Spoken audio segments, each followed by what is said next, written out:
Donc bonjour, bonsoir à toutes, pour celles qui sont en train donc de se connecter. Donc il est exactement 21h59, donc nous allons commencer notre live comme prévu donc à 22h. Donc comme je disais pour tout à l'heure donc sur la story, donc pour les personnes qui n'ont pas eu l'occasion de l'écouter. Donc ce soir c'est un live qu'on aura avec donc Joël, dont la page Instagram c'est Rester marié. Et ce soir, nous allons donc aborder euh, la préparation d'un point de vue spirituel. Donc, comme vous savez, nous sommes en train donc de continuer notre série. C'est la saison des mariages, donc la préparation au mariage. Et ce soir, donc, ce sera donc la préparation donc au mariage d'un point de vue spirituel. Donc, comment s'y préparer, et si jamais effectivement cette partie n'a pas été traitée, quelles sont les répercussions. Donc voilà, donc ce soir, vraiment, nous allons vraiment maintenant passer à la partie spirituelle, donc être vraiment en esprit ce soir. Donc pour ceux qui ne savent pas, donc c'est une plateforme bien évidemment chrétienne, donc il faut savoir que le soubassement ici, c'est la parole de Dieu. Et surtout pour ce soir, comme je vous ai dit, nous allons parler d'un point de vue donc spirituel. Donc voilà, donc comment se préparer au mariage d'un point de vue spirituel. Parce que c'est vrai qu'aujourd'hui, comme je disais, beaucoup de personnes aiment se marier seulement parce que je l'aime, il est beau. Donc là, je m'adresse à des femmes, vu qu'on est sur une plateforme 100% féminine. Donc voilà, donc je l'aime, ça fait autant de temps qu'on est ensemble. Mais j'aimerais vous dire que la parole de Dieu déclare que dans Job, qu'en réalité, dans l'homme, c'est l'esprit. Donc il faut savoir que euh, l'aspect physique que nous voyons, c'est juste une, si je peux dire, une couverture. Mais la réalité dans l'homme, c'est l'esprit. Donc l'être humain est d'abord un esprit avant d'être donc la personne que vous voyez. Donc vous êtes en fait un esprit qui est une âme qui est dans un corps. Et il faut savoir que voilà, pour pouvoir se préparer donc à ce niveau-là, que de plus que aller justement vers celui qui a institué le mariage, tout simplement qui est Dieu, car il faut savoir que le mariage est une institution divine. Donc c'est comme si, supposons que vous avez peut-être un problème sur votre voiture, c'est une Renault, vous n'allez pas l'amener chez Ferrari. Donc, vous êtes obligé donc d'aller à la maison donc Renault pour pouvoir faire réparer votre voiture. C'est pareil pour en ce qui concerne le mariage. On a beau ne pas être d'accord, mais il faut savoir que le mariage est une institution divine. Et donc pour pouvoir le réussir à la perfection, il va falloir donc justement se soumettre donc au Seigneur, aller chercher la face de Dieu afin de pouvoir justement avoir les clés qu'il faut pour pouvoir mener à bien donc son mariage. Et donc ce soir, avant de commencer, avant que je fasse rentrer donc euh, Joël, donc j'ai deux livres à vous proposer. Déjà donc la toute première des choses, comme j'ai dit, nous allons parler donc d'un point de vue spirituel. Tout d'abord, bien évidemment, c'est la parole de Dieu, hein. J'ai cette Bible là que je peux vous proposer, donc c'est la Bible du vainqueur, vraiment qui nous parle vraiment du combat spirituel. Et c'est une Bible vraiment très bien conçue. En tout cas, je vous invite pardon, à aller vous la procurer. Vous pouvez vous la procurer à la librairie chrétienne pour ceux qui sont en Ile-de-France. La valeur est d'à peu près de, je crois, 35 euros et des brouettes, il me semble. Et vu qu'on va parler justement donc d'un point de vue spirituel, on va parler aussi des liens d'âme. Peut-être pour beaucoup, vous avez peut-être bien entendu ce mot-là, les liens d'âme. Peut-être vous savez, peut-être vous ne savez pas, mais on va en parler aussi ce soir des liens d'âme. Pourquoi c'est important aussi de passer même par la délivrance avant le mariage. On posera ces questions-là justement aussi à Joël. Pourquoi c'est important de passer par la délivrance avant le mariage, parce qu'il y a des liens d'âme. Et pour ceux qui veulent vraiment donc avoir plus d'explications de manière encore plus approfondie, soit dans la parole de Dieu aussi, mais notamment dans ce livre-là, qui s'appelle les liens d'âme, les liens invisibles des relations humaines. Oui, voilà. Et il faut savoir qu'on contracte des liens d'âme de différentes manières. Donc je vous invite vraiment à aller vous procurer donc, ce livre-là. Vous pouvez le retrouver aussi chez Amazon ou soit même à la librairie chrétienne comme je vous ai dit. Donc voilà. Alors sans plus tarder, pour ne pas perdre beaucoup de temps, donc je vais faire donc, rentrer Joël afin qu'on puisse discuter. Alors hop, donc elle est là.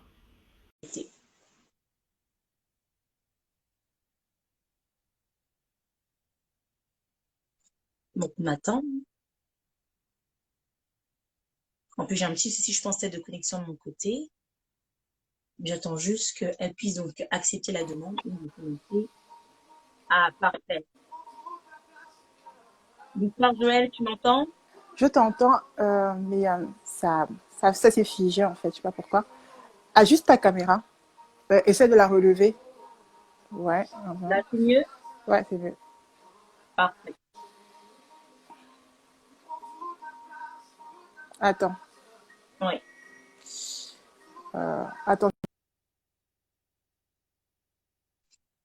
Bon, je vais la faire revenir.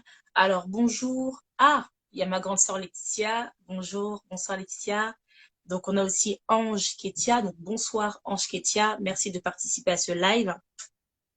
Donc, n'hésitez pas surtout à partager aussi autour de vous, à inviter d'autres personnes. Ah, bon, elle a encore quitté le live. Je pense qu'il y a un petit souci peut-être de connexion, mais vous inquiétez pas, ça va aller. Ça va aller au nom de Jésus. Ça va aller ce soir. Alors, hop. Donc, on va retenter de nouveau. Ça bug en fait, je sais pas. Là, c'est bon, là. Tu me vois? Moi, je te vois à la perfection. Moi, j'ai pas de souci. Tout est clair pour moi. Moi, je te vois pas, ça s'est figé. C'est vrai, tu me vois pas? Non. Bon, moi, je te vois, mais c'est pas grave. On va avancer comme ça. Là, c'est bon. Je bouge de ton côté. Oui, oui, je te vois, mais je ne me vois pas. Tu te vois pas toi, en fait, c'est ça? Ah ouais, je sais pas pourquoi. Bon, en tout cas, moi, de mon côté, le retour image est parfait. D'accord. Bon, on va. Ah, alors on va reprendre Joël. Donc, restez, partez pas. On va reprendre. Ça arrive. Les aléas du direct.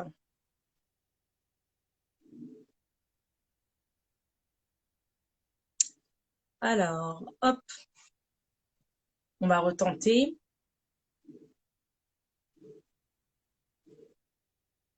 Alors, nous avons aussi I've decided to be free. Ok, bonsoir. Kathleen, bonsoir aussi. Voilà, comme je dis, c'est les aléas du direct, hein, malheureusement. Donc, par moment, ça va. Tout ce qui est créé de toute façon donc, de la main d'un homme, hein, malheureusement, ce n'est pas parfait, ce n'est pas Dieu, ce n'est pas la perfection. Donc voilà. Donc, on va attendre juste encore un petit instant qu'elle puisse se reconnecter et avec nous donc, ce soir. Donc, pour les personnes qui viennent donc, de joindre donc, ce live, comme je vous ai dit justement, pour ceux qui sont abonnés à la page et qui suivent la page, donc, nous sommes actuellement donc, dans notre série, c'est la saison des mariages, la préparation au mariage, donc sur différents aspects. Donc, il y a 2 semaines, donc, on parlait donc, de la préparation d'un point de vue émotionnel. Bonsoir, I decided to be free. Voilà, donc, il y a 2 semaines, on parlait avec Noélie justement d'un point de vue émotionnel. Et ce soir, avec Joël, nous allons parler donc de la préparation au mariage, donc pardon, d'un point de vue spirituel, hein, d'un point de vue spirituel. Merci, soyez bénis aussi, Alissa to be free, merci. Alors, Dastan Dropper, merci beaucoup d'avoir rejoint aussi le live. Donc voilà, donc encore désolé, comme j'ai dit, on a des petits problèmes donc, de connexion avec Joël. Mais ça va aller au nom de Jésus. On va pouvoir se connecter. Donc là, pour l'instant, elle n'est pas connectée. J'attends. J'attends qu'elle puisse se connecter et qu'on puisse reprendre tout ceci. Euh, voilà, donc elle m'a fait une demande. Hop, c'est censé être bon. On attend.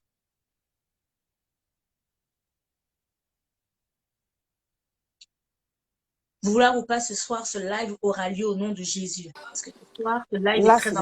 important. Là, c'est bon. Ouais, C'est c'est bon? parfait. Ouais, là, c'est bon. Ah, gloire à C'est Jésus. bon. C'est Le déco. parfait. Okay.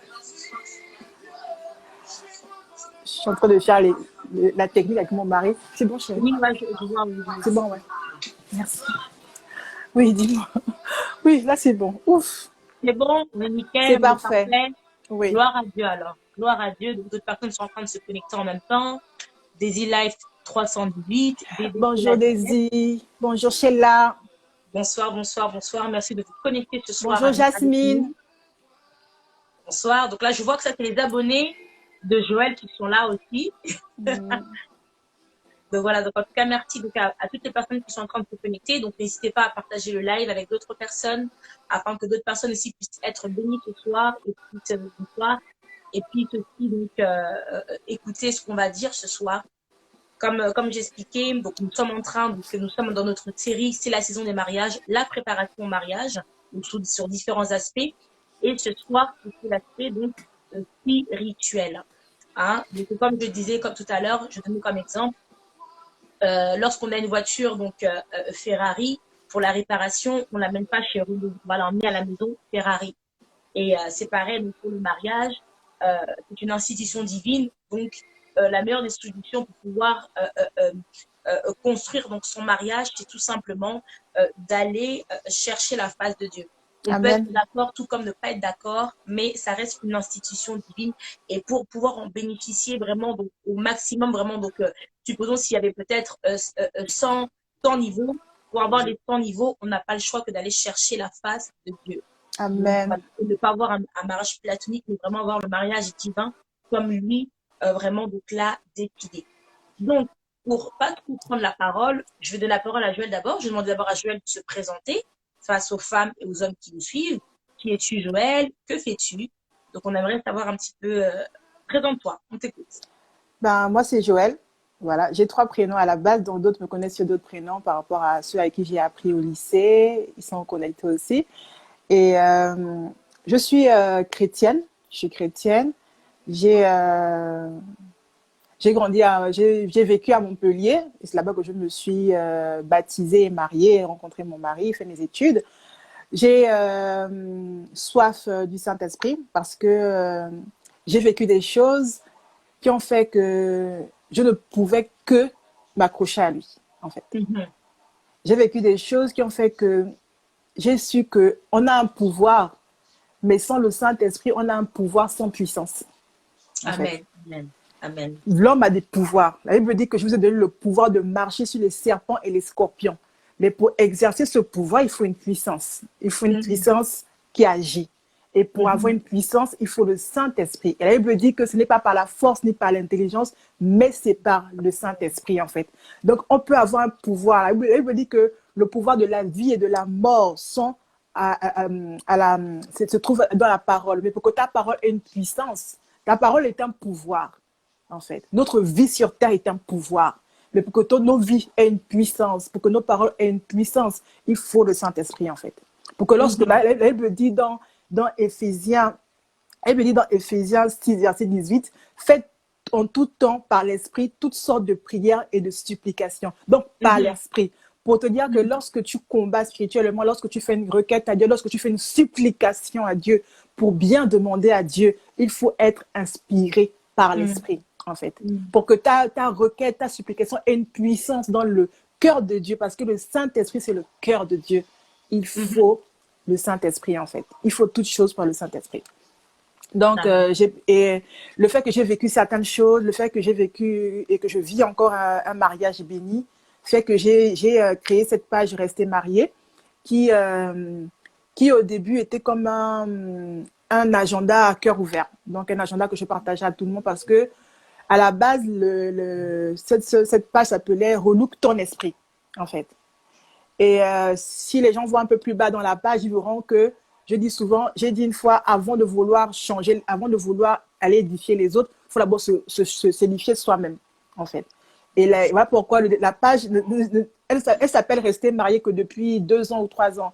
Mais à la base, elle s'appelait d'abord Relook ton esprit. Parce que j'ai commencé à poser cette page par rapport à comment, aux versets bibliques, aux pensées qui venaient à moi, dont j'ai pris conscience de mon existence, j'ai pris conscience de mon identité en Christ, j'ai pris conscience de l'importance de la relation avec le Saint-Esprit, conscience du brisement, conscience du détachement, parce qu'avant j'avais beaucoup d'amis, j'allais en boîte, en fait j'avais une vie de pécheresse en fait.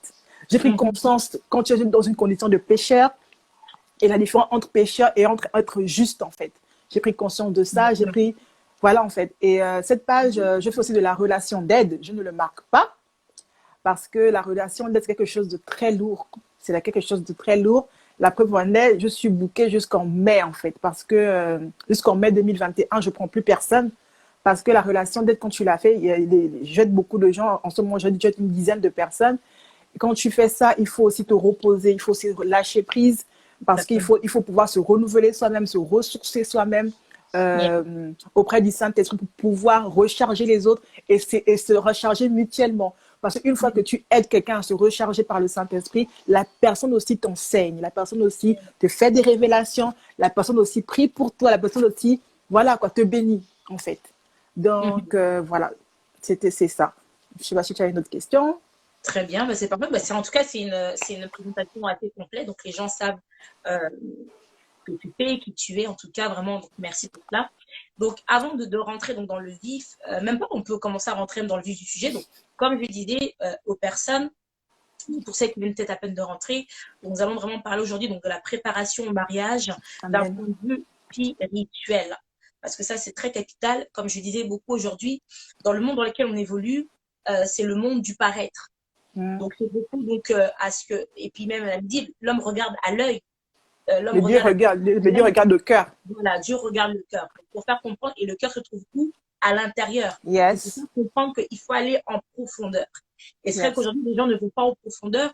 C'est pour ça même que malheureusement, les relations platoniques, elles ne durent pas parce que les gens sont trop dans le côté aussi fast-food. On veut que tout soit fait maintenant, soit tout de suite. Et lorsqu'il y a une difficulté qui s'oppose, ne veulent pas aller un peu plus loin pour pouvoir creuser et essayer justement d'améliorer les choses. Donc, comme je disais, donc, nous sommes dans un monde donc, de paraître. Et aujourd'hui, les jeunes femmes, c'est seulement, il est beau, il est grand, il a une très bonne situation famille, une très bonne situation, un bon travail, il a son appartement, tout ce qui va avec. Mais comme je disais au départ, les gens oublient que la Bible nous dit dans Job qu'en réalité, dans l'homme, c'est l'esprit. Amen. Le corps que nous avons est seulement une couverture. Amen. Voilà, c'est comme un vêtement, en fait, pour cacher, en fait, réellement, en fait, je peux dire, notre nudité. Yes. Voilà, notre nudité, c'est notre esprit. Amen. Et c'est vrai qu'aujourd'hui, maintenant, les gens ne vont pas jusqu'à ce niveau-là. Même dans les églises, malheureusement aussi beaucoup. Non, c'est un frère, il va à l'église, il va à l'église le dimanche. Ça ne veut rien dire. Non. Il y a même, si je ne me trompe pas, une personne qui parle de ça, justement, que beaucoup sont déguisés en loups-radicteurs. C'est-à-dire, la personne peut venir à l'église, mais venir à l'église n'est pas synonyme d'être forcément une personne renouvelée par l'esprit.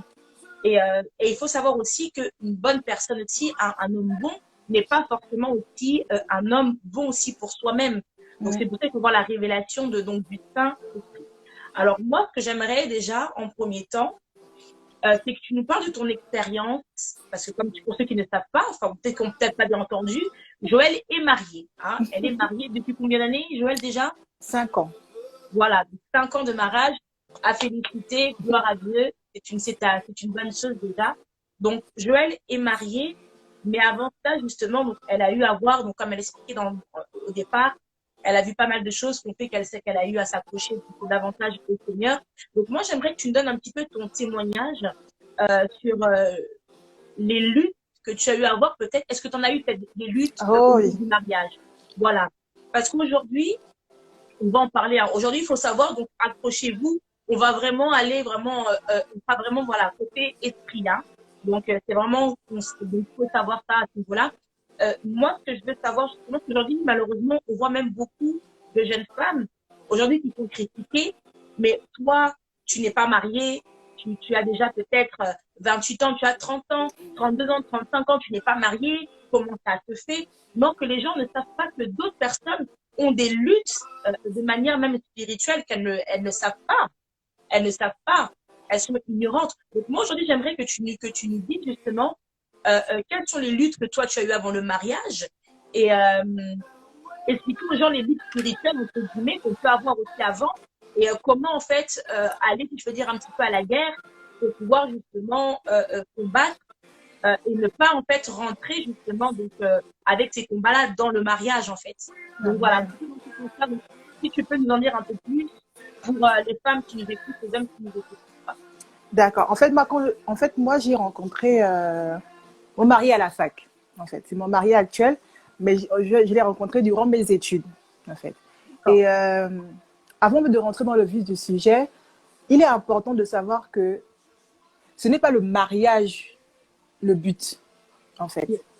Le mariage n'est que, comment dire, c'est un bagage dans la destinée. En fait, c'est une valise en plus dans la destinée. Une valise de connaissances. Une valise pour peaufiner, pour nourrir ton témoignage. Parce que euh, le célibat est un témoignage. Mais il y a des choses, il y a des brisements, en fait, qu'on vit dans le célibat. Mais il y a des brisements que l'on doit vivre dans le mariage, que tu es obligé. Parce que dans le célibat, tu te brises avec, par rapport à tes interactions avec les amis, avec ta famille. Oui, il y a des brisements que tu fais dans le célibat par rapport à tes fréquentations. Mais il y a le brisement que tu dois faire dans le mariage. Et il y a le brisement qui ne se passe que dans le mariage, en fait. Ok. Que si tu n'es pas marié, ces brisements, tu ne peux pas toucher la profondeur de ton âme sur certaines choses, en fait. Parce que le mariage, c'est carrément se soumettre à quelqu'un que tu ne connais pas. En fait, quand tu es célibataire, tu te soumets à Dieu, c'est facile. Je suis soumise à Dieu, moi je suis chrétienne, oh, moi je ne suis pas orgueilleuse, moi je ne suis pas comme si. Oui, mais là, Dieu te dit, il n'y a pas de problème. Maintenant, va te soumettre à mon fils. Comment vas-tu encore obéir à Dieu? Comment vas-tu faire preuve encore d'humilité avec quelqu'un avec qui tu vis en permanence? C'est-à-dire que l'humilité est un exercice de minuit à minuit, en fait. Parce que quand tu es célibataire, l'humilité, c'est quand tu sors de chez toi. Ouais, tu vas à l'église, tu fais preuve d'humilité. Tu vas voir une copine, tu fais preuve d'humilité. Mais quand tu te maries, tu dois faire preuve d'humilité tous les jours, chaque minute, chaque seconde. Donc, c'est pour dire à certaines femmes aujourd'hui que si tu es célibataire, ne te presse pas dans le mariage, en fait, mais aspire au mariage. Parce que la Bible dit que dans 1 Timothée 4, verset 4, que tout ce que Dieu a créé est bon, en fait. Amen. Tout ce que Dieu a créé est bon. Moi, je ne parlerai pas, qu'on ne me pose pas la question sur le vœu de chasteté. Allez, pardon. Paul ne s'est pas beaucoup étalé dessus, en fait. Il n'a pas fait un chapitre pour ça. Va savoir pourquoi Paul n'a pas fait un chapitre sur le vœu de chasteté. Pourquoi c'est juste quelques lignes? Faut te poser la question. Mais pourquoi le mariage? Pourquoi les versets bibliques sur le mariage? Il me dit, dans 1 Timothée 5, verset 14, je souhaite que la jeunesse se marie. Il y a beaucoup de choses qui parlent du mariage dans la Bible. Pourquoi Dieu s'étale autant dans le Premier Testament et dans le Second Testament? Il s'étend sur le mariage, il s'étend. Il y a beaucoup de versets qui disent, je souhaite que la jeunesse se marie. Il y a beaucoup de recommandations sur le mariage, mais il y a peu de recommandations sur le vœu de célibat, en fait. Il faut vous poser les questions, en fait. Pour ceux qui disent, et le vœu de célibat, et ce Dieu a dit que, en fait, je donne juste une idée à chacun après à aller peaufiner avec son Saint-Esprit, aller se poser la question avec le Saint-Esprit, mais pourquoi Dieu s'étend beaucoup sur le mariage et peu sur le vœu de célibat, en fait. Donc, moi, j'ai connu mon mari, j'étais à la fac, on était tous les deux païens.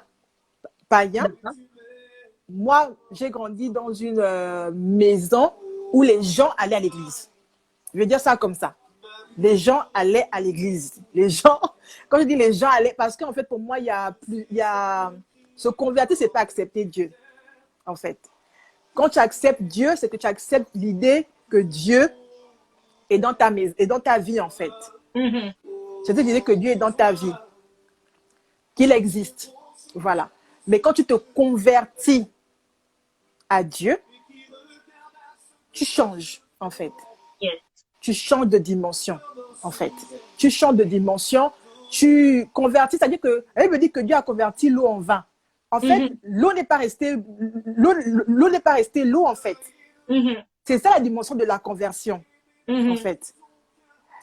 C'est ça la dimension de la conversion. En fait, tu ne peux pas dire que j'ai accepté Dieu et tu vas toujours en boîte de nuit, en fait. Il y a connaître, il y a croire en Dieu, il y a accepter Dieu, il y a se convertir à Dieu, en fait.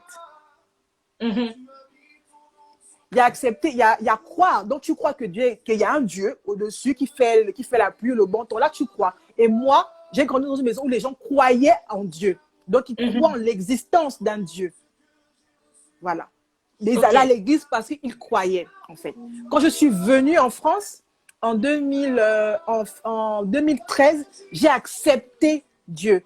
Donc, j'ai accepté que le Dieu en qui je croyais et en qui on m'a fait croire de son existence étant enfant, j'ai accepté qu'il peut avoir une influence sur ma vie. En fait. Donc, donc moi, j'ai grandi, je croyais en son existence. Mais je ne l'avais pas accepté dans ma vie. En fait. Déjà, là, l'église avec les gens qui y partaient. Quand je suis en 2012, fin 2012, début 2013, j'ai accepté son existence, dans le sens que j'ai accepté qu'il peut influencer ma vie. Et en 2014, j'ai commencé ma conversion. Donc, fin 2013, et fin 2013, j'ai commencé ma conversion, en fait. Donc, à laisser beaucoup de choses, à laisser le mensonge, à laisser les boîtes de nuit, à faire l'abstinence, tout ça. Et moi, j'ai commencé ma conversion à la maison, en fait. Je partais parce que j'ai vu beaucoup de fausses églises. J'avais vraiment une idée très noire de l'église. J'ai vu les gens aller à l'église, mais faire des choses tellement horribles. J'ai dit, mais c'est ça l'église, pardon, quoi. Et la personne, le seul prédicateur que j'écoutais, c'était Mamadou Karambiri. Il a une prédication sur YouTube qui est le titre Connais-toi toi-même et connais ton âme. C'est deux prédications différentes. Il y a Connais-toi toi-même, et aussi Connais ton âme, et il y a Connais ton esprit, en fait. J'ai écouté les trois, en fait, et j'ai été saisie de quelque chose que je ne peux pas expliquer, mais ceux qui ont le Saint-Esprit et qui vivent ça, j'ai été saisie, en fait, d'une façon de vivre qui fait que je ne pouvais plus me permettre de laisser ma vie comme ça, en fait. Et Mamadou Karambiri, souvent quand il fait ses vidéos, depuis son pays, il dit souvent imposer les mains, tout ça. Et avant moi, en fait, j'avais des problèmes de peau. En fait, j'avais des problèmes de peau. C'est-à-dire que je ne pouvais pas porter un t-shirt 2 fois. Si je l'ai porté, il doit être lavé automatiquement.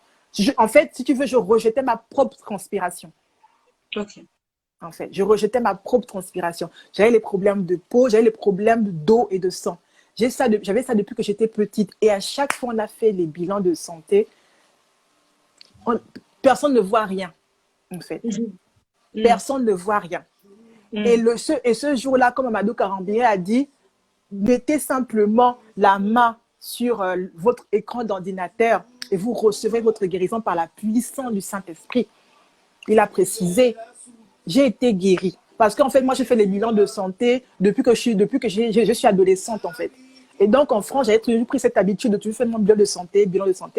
Et le lendemain, j'ai testé. Je suis allée faire mon bilan de santé et tout pour mon sang, pour mes os. Et j'avais plus rien, en fait. Ce que j'avais, on le confondait avec la drépanocytose. Parce qu'en fait, si tu veux, je pouvais me lever le matin, j'avais le bras enflé. Je pouvais me lever un matin, j'avais un pied enflé. Comme ça. Mais depuis que je suis enfant, personne n'arrivait à expliquer ce que c'était, en fait. Et du coup, quand j'ai vécu cette délivrance, je me suis donnée à Christ, en fait. Je me suis donnée au Saint-Esprit. J'ai dit, en fait, ça ne peut pas être autre chose. Je me suis dit, Seigneur, en fait, j'ai assez vécu. J'ai eu des copains. J'ai déjà dépensé le million. Voilà. Parce que j'ai un père assez aisé qui me donnait accès à pouvoir dépenser le million. J'avais quoi? J'ai déjà connu, ok, les relations sexuelles, le goût que ça a, je connaissais. En fait, je me suis dit, mais Seigneur, je ne peux pas, en fait, quand il m'a guéri, je ne peux pas encore aller me souiller, en fait. Je ne peux pas encore aller me souiller, en fait. Et je vais te dire un truc, j'ai pensé à rentrer dans les ordres, hein, à être nonne, bonne sœur, hein, parce que j'ai dit, Seigneur, en fait, pour moi, j'avais assez vécu. Parce que quand je me convertis, j'ai un appartement, en fait. J'ai un appartement, je vis avec mon mari actuel, j'ai de l'argent, je travaille, je fais bien l'école. En fait, je me suis dit, mais qu'est-ce que ce monde va encore m'offrir? Parce que je ne galérais pas physiquement, financièrement, en fait. Donc, je me suis dit, en fait, j'ai vécu une belle vie. Je me suis dit que ma vie s'arrêtait là, en fait. J'ai vécu une belle vie.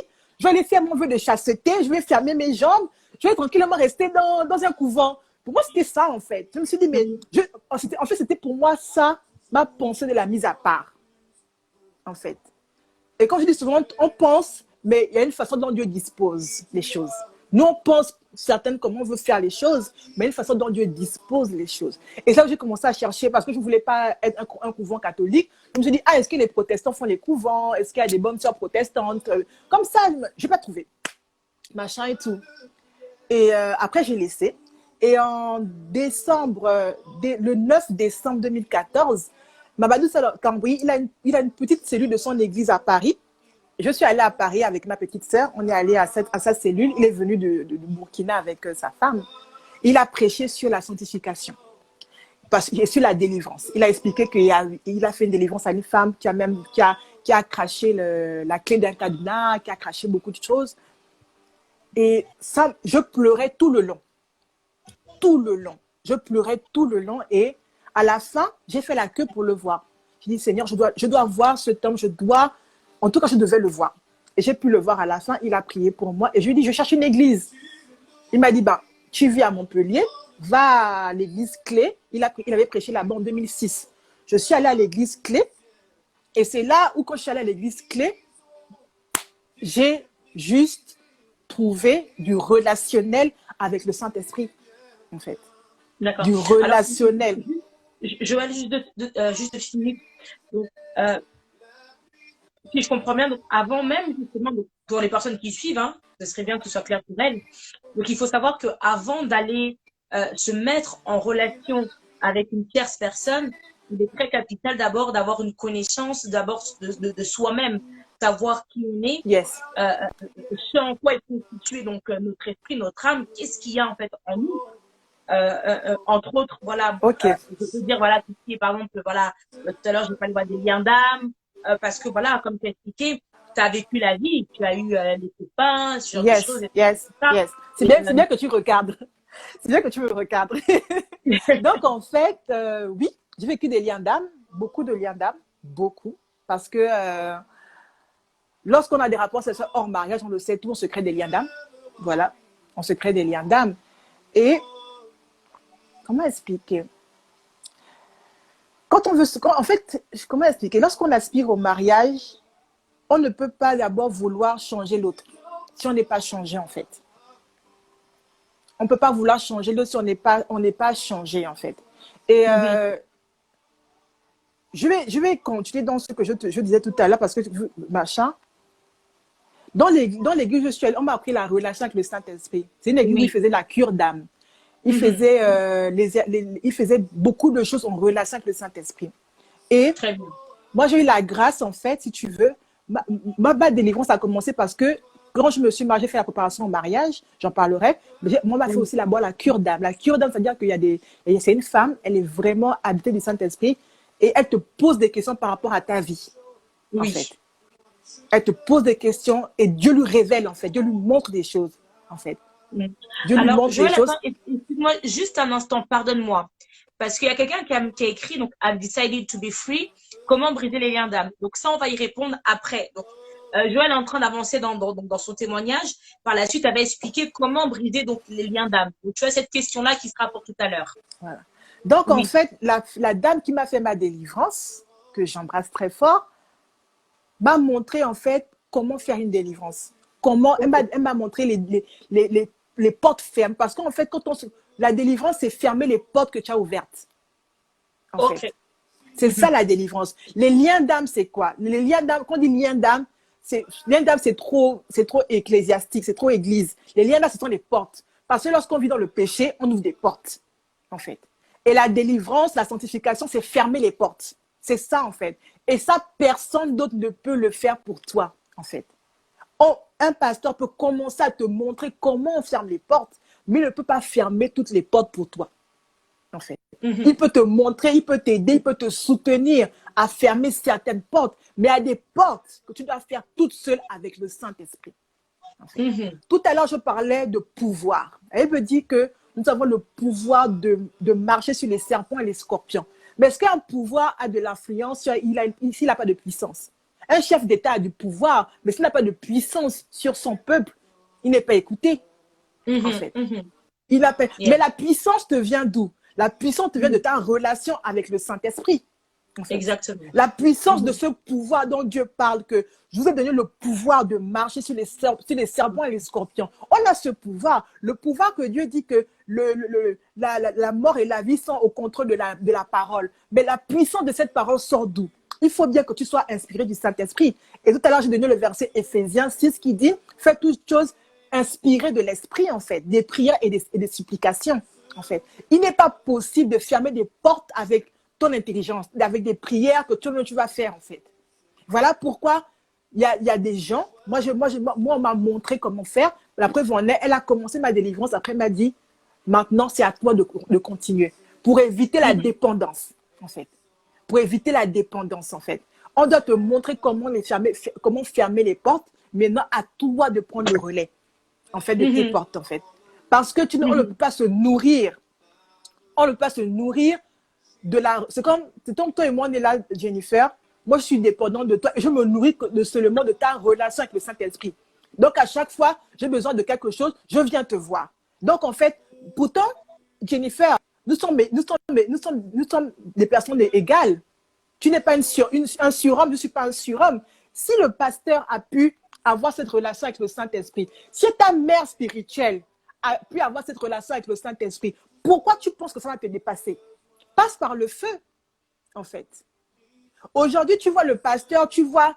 en fait, Shekinah a chanté vision, vallée, victoire. Les trois vont ensemble, en fait. Tu ne peux pas avoir la vision. La vision, c'est quoi? C'est la vision de la prospérité. C'est dans la Bible. Dieu donne des visions de prospérité, de gloire. Dès que tu iras de gloire en gloire, c'est une vision, en fait. C'est une vision. Mais pour atteindre la vision-là, il faut passer par la vallée, les montagnes, en fait. Mais qui va le faire pour toi, en fait?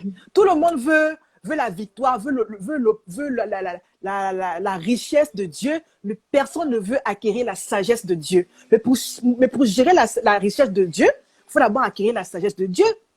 Et vous savez, il y a des gens qui sont proches de Dieu et il y a des gens qui sont connectés à Dieu, en fait. Et une église t'aide à te rapprocher de Dieu, mais le travail de connexion, tu dois le faire toi-même par la sanctification. Le verbe connecter vient du latin connexio, ça veut dire enchaînement, être enchaîné. Si vous tapez sur Google, étymologie du mot connecter. Vous tapez ça sur Google, on vous dira le latin vient de connexio, ça veut dire attaché, enchaînement, en fait. Donc, être connecté. Et quand vous cherchez l'étymologie du mot proche, ça veut dire en latin propius, ça veut dire près, en fait. Donc, il y a des gens qui sont près de Dieu et des gens qui sont connectés à Dieu, en fait. Il y a des gens qui sont près de Dieu, du Saint-Esprit, de Dieu, et il y a des gens qui n'ont pas d'attachement, qui ne sont pas enchaînés, qui ne sont pas attachés au Saint-Esprit. Et c'est ça la dimension de ce live aujourd'hui, en fait. Nous sommes tous près de Dieu. Ça, ce n'est pas un problème. On va tous à l'église. Ce n'est pas un problème, ça. Ce n'est pas ça le débat. On va tous à l'église, en fait. On prie tous. On donne tous la dîme. En fait, être près de Dieu, c'est lire la Bible. C'est aller à l'église, s'arrêter d'aller en boîte de nuit. Il n'y a pas de problème. Maintenant, laisse-toi enchaîner par le Saint-Esprit. Connecté, connexio, enchaînement, attaché, en fait. Joindre, en fait. Et pour ça, il faut passer par le feu, en fait.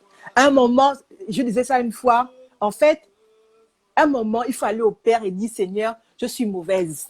Je l'ai fait, cette prière. Je dis, Seigneur, je suis mauvaise. J'ai critiqué. J'ai beaucoup menti. Voilà, en fait, j'ai critiqué, j'ai beaucoup menti, j'ai envié, j'ai jalousé. En fait, à un moment donné, il faut être vrai avec soi-même et aller au Saint-Esprit et accepter, en fait, déjà, les choses basiques, parce que les gens veulent la révélation. Mais la révélation vient d'abord par la... Elle dit que celui qui va à la vérité sera affranchi. La révélation commence quand toi-même, tu commences à accepter les vérités sur toi-même, en fait. Il y a des bases de vérité. Parce que quand tu commences à dire, Seigneur, je reconnais que je suis une menteuse, tu verras une fois que te dire, et ça aussi, et ça. Oh Seigneur, je suis menteuse, j'ai fait ça, j'ai critiqué. Il te dira, mais ça aussi, tu te rappelles que tu as fait ça? Tu vas avoir une voix va venir compléter ce que tu as. Parce que la foi, c'est la sincérité. En fait, la foi, c'est la sincérité. Quand tu viens à écrire, tu fais foi. Je fais foi de dire, Seigneur, aujourd'hui, je veux te connaître. je reconnais que j'ai péché, j'ai critiqué, j'ai envié même ma meilleure amie. J'ai voulu conseiller ma meilleure amie que, bon, le gars là sort avec lui parce que je voulais sortir avec elle. Il y a beaucoup de choses, en fait. Je ne l'ai pas fait, hein, je parle en général parce que j'ai des témoignages des gens, mais il y a beaucoup de choses, en fait. Il y a beaucoup de choses. J'ai critiqué, j'ai beaucoup de choses. Quand tu acceptes à dire, quand toi-même, tu dis la vérité de ton propre chef, le Saint-Esprit, qui est un esprit de vérité, vient accompagner ta vérité et commence à te révéler les péchés que tu ignores. Il y a des péchés qu'on ignore. Il y a des péchés qu'on ignore. Les choses, les trucs qu'on fait, on dit que non, j'ai pas péché. J'ai pas péché, en fait.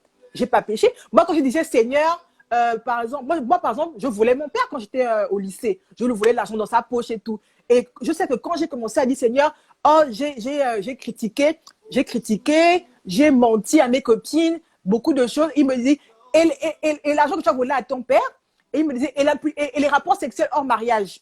Je dis rapports sexuels, parce que pour moi, avant l'impudicité, c'est voilà quoi.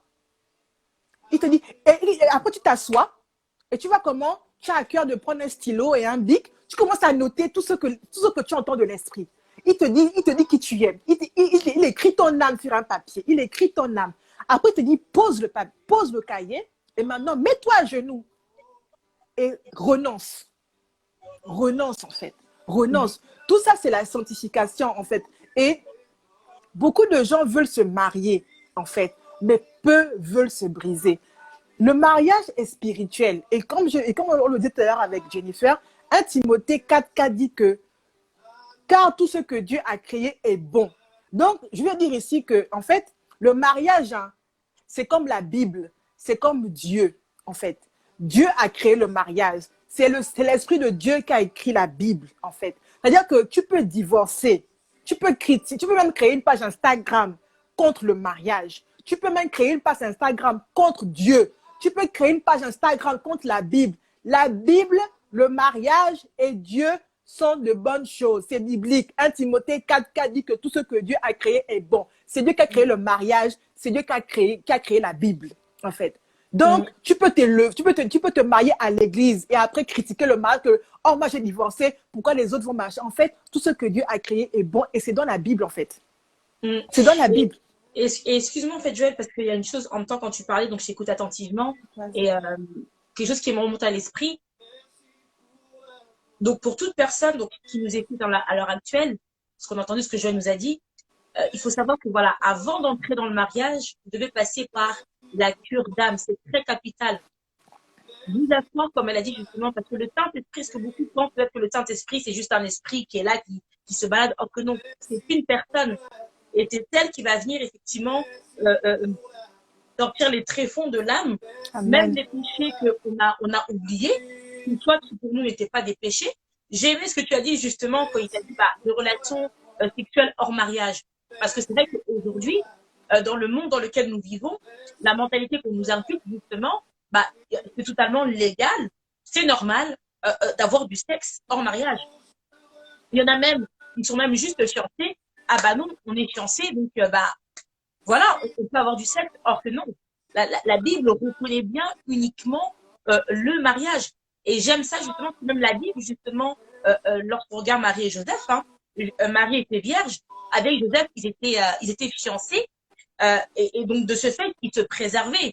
Donc il faut savoir justement que pour les personnes voilà qui sont célibataires ou qui sont fiancées, vous devez aussi vous préserver jusqu'au mariage. Amen. Et comme l'a dit Joël, justement, il est important de faire une cure d'âme. Parce que c'est vrai qu'aujourd'hui aussi, Joël, je vois qu'il y a beaucoup de femmes qui, malheureusement, aujourd'hui, sont devenues aigries. Et comme tu as dit, justement, d'autres vont faire des pages, oui, le mariage est mauvais, la soumission, c'est être esclave d'un homme. Voilà, donc il y a beaucoup de... Il y a même le mouvement féminisme, donc beaucoup de rébellion, en fait, par rapport au mariage, par rapport à l'autorité de l'homme. Et c'est vrai que ce que tu dis, justement, je pense que c'est capital quand tu dis, voilà, il faut absolument une cure d'âme.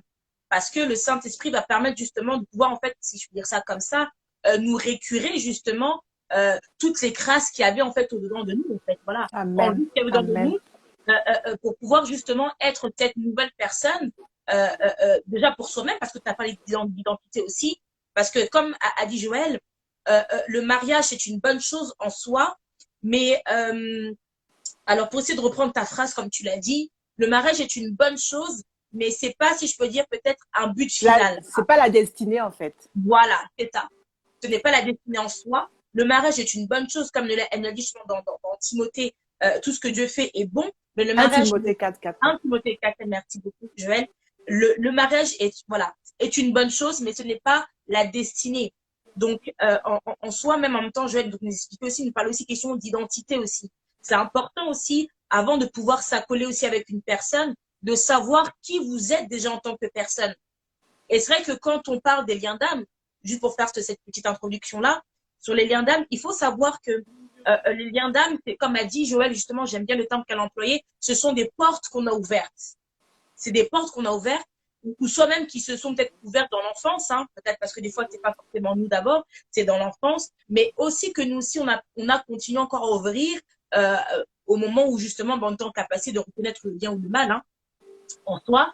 Et malheureusement, justement, quand on a des liens d'âme, on n'est plus totalement en fait soi, en fait, si tu comprends bien. Quand on a tous ces liens d'âme qu'on a amassés, on n'est plus totalement soi. Et donc, on est obligé de passer par la case cure d'âme pour récupérer l'identité, récupérer la personne. En fait, quand on a, quand on a les liens d'âme, en fait, les liens d'âme, ce sont les, comment on dit, ce sont les bagages, les charges qu'on a ramassées dans le péché. En fait, la réponse au péché, c'est la sanctification.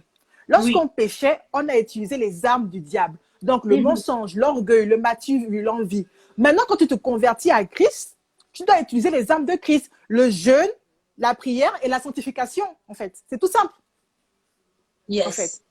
Quand tu étais dans le péché, tu usais des armes de Satan pour posséder, non? Tu mentais pour posséder, tu faisais l'orgueil pour te sentir bien, tu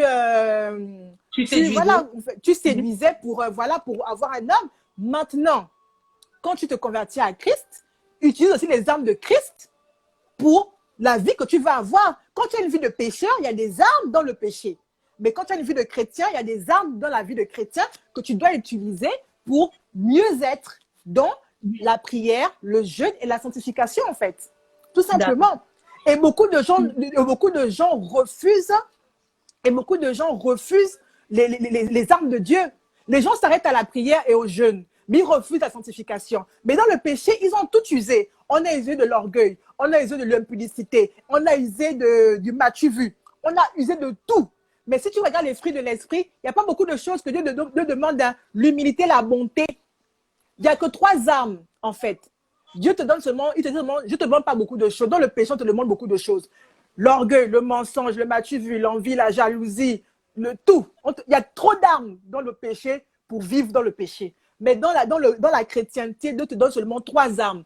La prière, le jeûne et la sanctification. Les gens s'arrêtent aux 2, prière et jeûne. La sanctification, ils ne veulent pas étudier, ils ne veulent pas, en fait. Mais qui va faire ça pour toi, en fait? Lorsque tu parlais de soumission, mais en fait, c'est normal que la soumission paraisse quelque chose de compliqué pour les gens. Pourquoi? La soumission, en fait, mais quand quelqu'un ne sait pas, quand quelqu'un ignore le pouvoir de sa puissance, en fait, c'est normal que quand tu fais le combat spirituel, quand tu rentres dans le mariage, tu fais le combat spirituel pour toi-même.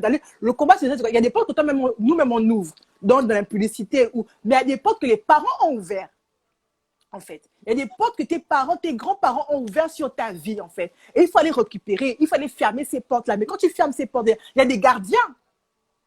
Il y a des gardiens qui veillent à ce que ces portes-là restent ouvertes, en fait. Maintenant, la Bible dit que, je vais toujours le répéter, je vais donner le pouvoir de marcher sur les serpents et les scorpions. Même Deutéronome 28 donne les paroles de malédiction à prononcer sur tes ennemis. Mais pour que ces paroles aient une puissance, il te faut bien un brisement. Il te faut une sanctification d'abord personnelle. Parce que le Seigneur est logique à un moment donné, en fait. Avant de te montrer tes ennemis extérieurs, il te montre d'abord ton ennemi intérieur qui est toi-même, en fait. Donc, n'attends pas d'abord d'avoir les révélations sur tes parents, tes cousins, le sorcier de ta famille. Si tu n'arrives pas d'abord à entendre les propres révélations sur ta vie à toi, sur tes propres péchés, en fait. Dieu va commencer d'abord par nettoyer d'abord tes mains sales, en fait. Et les mains que tes mains sales, il va commencer à nettoyer ta propre saleté, la saleté que toi-même tu t'es créée, en fait. Il va d'abord la nettoyer avec toi par les révélations sur ta vie, par des choses que toi-même tu as fait dans ta vie que personne ne t'a envoyé faire. Toi-même tu as fait. Les révélations vont commencer à avoir par toi-même. Et ensuite, pendant que tu fais même ce travail sur toi-même, tu peux entendre du pasteur des révélations sur tes ennemis. Ah, le pasteur te dit que, ah, mon fils, fais attention à tel, hein. Ah, Dieu m'a montré ça. Parce que le Seigneur sait que, bon, là, il a accepté déjà de travailler son intérieur. Maintenant, je peux mettre des révélations dans la bouche de son entourage pour qu'on lui dise que passe à un autre stade. Donc, tu commences d'abord par ennemi intérieur toi-même. Après, tu montes à un autre niveau, ennemi extérieur. L'extérieur. Qui m'en veut? Qui m'a fait quoi à l'extérieur? Il y a des péchés que moi-même je me suis fait. J'ai réglé. Maintenant, qu'est-ce qui a été fait à l'extérieur? C'est là où le combat spirituel commence. C'est là où tu envoies le feu, en fait. Et quand tu fais un combat spirituel et quand tu te maries, en fait, lorsque tu te maries, la soumission n'est même plus difficile pour toi. Pourquoi? Parce qu'en fait, lorsque tu as combattu spirituellement la chair et tu as combattu spirituellement les ennemis de l'esprit qui extérieur, cet ennemi extérieur, la Bible dit que ce n'est pas contre la chair et le sang que nous luttons, mais contre les esprits méchants. Quand tu as combattu l'esprit méchant de tes ennemis extérieurs, lorsque ton mari vient te parler avec orgueil, quand tu sais que, oh, moi j'ai vaincu les esprits de ma famille, j'ai vaincu mon propre vieil homme. Donc c'est que là mon mari me parle, mais c'est un esprit méchant d'orgueil qui parle à travers lui. Donc ça ne sert à rien de m'énerver, je lui souris, mais je m'en vais dans la chambre ou dans la douche, mais levant en prière. Parce que je sais que ma prière a un pouvoir. Mais comment savoir si ta prière a un pouvoir, une puissance?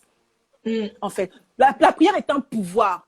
Le jeûne est un pouvoir. La sanctification est un pouvoir. Mais elle a besoin de puissance, en fait. Comment savoir si tu as de la puissance, si tu n'es pas allé à l'exercice?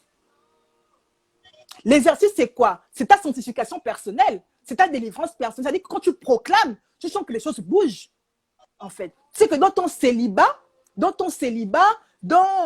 ton propre combat contre les sorciers, en guillemets, de ta famille, tu sais que quand tu proclames dans la prière, quand tu as jeûné, quand tu as proclamé des choses, les choses ont été bousculées dans le spirituel. Donc, quand tu te maries, tu es dans la soumission. Quand ton mari parle, tu dis, l'esprit te dit que ce n'est pas lui qui parle, c'est un esprit méchant d'orgueil. Ça aussi, tu souris à ton mari, tu dis, mon bébé, j'ai compris ce que tu as dit. Pourtant, tu n'es pas d'accord avec ce que tu as dit parce que tu sais que, en fait, c'est la force tranquille. Là, il a parlé. Le terrain n'est pas face à ton mari. Le terrain, c'est face à l'esprit méchant d'orgueil qui embête ton mari. Donc, pendant que ton mari est dans la maison, il parle, il crie. C'est pas lui qui crie, c'est un esprit méchant qui veut t'embêter. Là, tu dis que mon bébé, quand tu as fini de crier là, tu veux manger quelque chose, tu veux que je te masse les pieds, je te fais un câlin. Toujours maintenir la paix avec ton mari. Mais quand tu lui as fait le câlin là, tu dis bébé, je me retire un instant. Tu vas à la douche, pas dans la chambre, au cas où il vient te trouver. Tu vas à la douche, tu fermes la clé. Elle me dit que ferme la porte quand tu pries.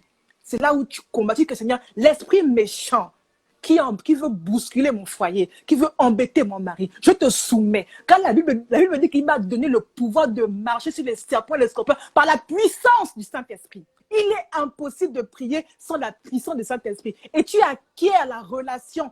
Pour acquérir la puissance de quelqu'un, il faut avoir une relation avec lui. Pour acquérir la puissance de quelqu'un, il faut bien que la personne rentre en toi et te transfère sa puissance. Mais si tu n'as pas laissé, elle me dit que Seigneur, moins de toi, plus de toi. Elle me dit, moins de moi, plus de toi, Seigneur. Pourquoi? Parce que si tu veux la puissance du Saint-Esprit, il faut bien qu'il rentre en toi, en fait. Il va pas te la donner. Il va pas te la donner comme ça, en fait. C'est pas comme ça que ça se passe. Il te donne les dons. Ah non, le Saint-Esprit donne les dons. Il ne donne pas sa puissance. Sa puissance, il dit, je rentre en toi et je t'anime, en fait. Exactement. Le Saint-Esprit donne les dons, en fait. Il donne les dons.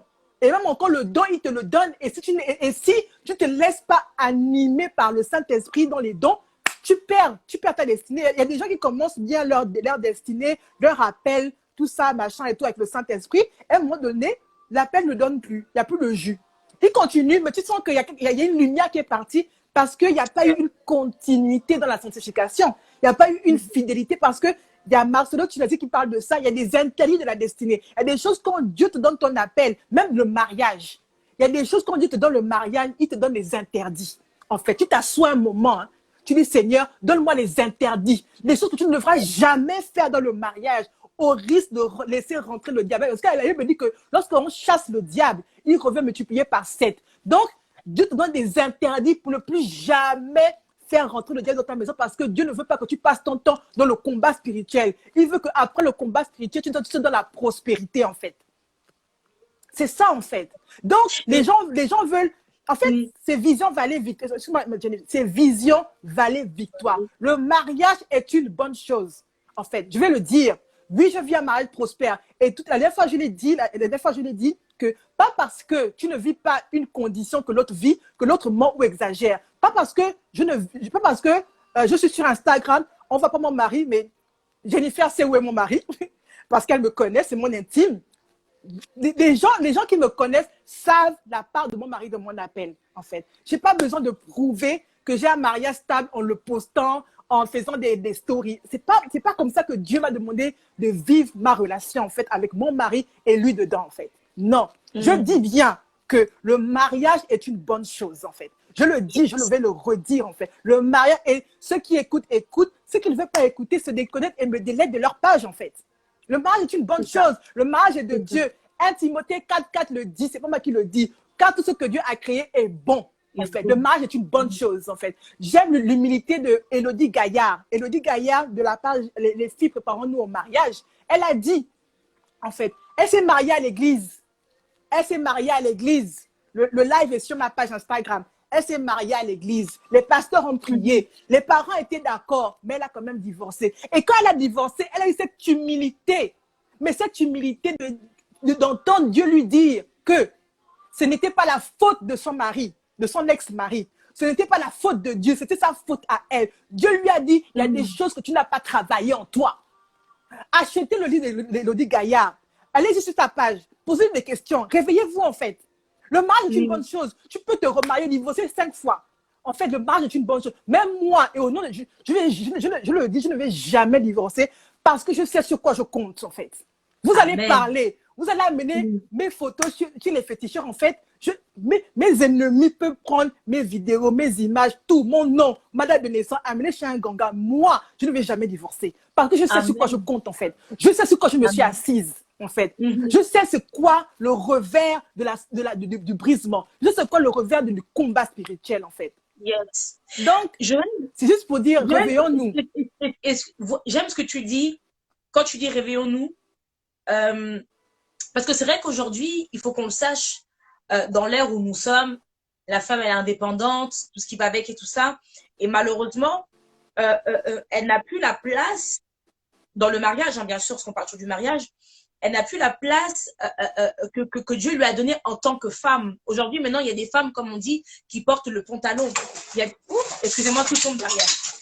Il y a des femmes qui ont comment dirais-je, qui ont aujourd'hui maintenant, qui n'arrivent pas en fait à assumer face à un homme. Pour elle, ce que tu as dit par rapport à Élodie, j'ai beaucoup aimé, c'est qu'elle a reconnu que le problème n'était pas son mari, n'était pas Dieu, mais c'était elle-même. Et c'est vrai qu'aujourd'hui, je parle à nous les femmes, on a beaucoup ce côté, si je peux dire orgueilleux, hein, dans les relations, de dire souvent que non, c'est l'autre. C'est à cause de l'autre. C'était pas moi. Mais il faut savoir dans toute chose, même si la personne, elle avait peut-être 90% tort, il y aura toujours un 10% aussi de notre part aussi à nous. Il y aura toujours un 10% de notre part à nous. Et c'est vrai que nous, aujourd'hui, les femmes, on a du mal justement aujourd'hui à dire que, voilà, se faire cette remise en question que non, oui, moi aussi, j'étais une mauvaise personne. Moi aussi, je suis une mauvaise personne. Comme tu as dit tout à l'heure, tu as dit à Dieu, Seigneur, je suis une mauvaise personne. Et si je peux parler un petit peu de moi, c'est vrai que moi, au départ, j'avais ce problème avec la soumission par diverses choses. Parce que moi, je suis en même temps, je suis aînée de côté de mon père, donc chez mes frères et sœurs. Je suis aussi aînée dans toute la lignée de mes cousins en même temps. Et en même temps aussi, dans mon enfance aussi, voilà, j'ai eu à voir aussi mon père avant qu'il se convertisse. C'était un homme qui était, voilà, qui était très violent, quoi que ce soit avec les femmes, ce qui fait que ça m'a donné aussi un côté aussi rebelle. Que je me suis dit, si je suis rebelle avec un homme, je sais qu'il ne donnera pas des coups. Et c'est vrai qu'aujourd'hui, maintenant, comme tu as dit aux femmes, c'est important, réveillons-nous, de comprendre qu'il faut qu'on puisse combattre notre ennemi intérieur, voir que nous-mêmes aussi, on a des propres failles aussi en même temps, parce que qu'on se dise, la Bible déclare que la femme sage bâtit sa maison. Pour bâtir le foyer, cet ordre-là, il a donné en fait à la femme, il a donné cette capacité-là à la femme. Alors, excusez-moi, le live va couper dans 17 secondes. Je coupe pour revenir. À tout de suite. Restez connectés. À tout de suite.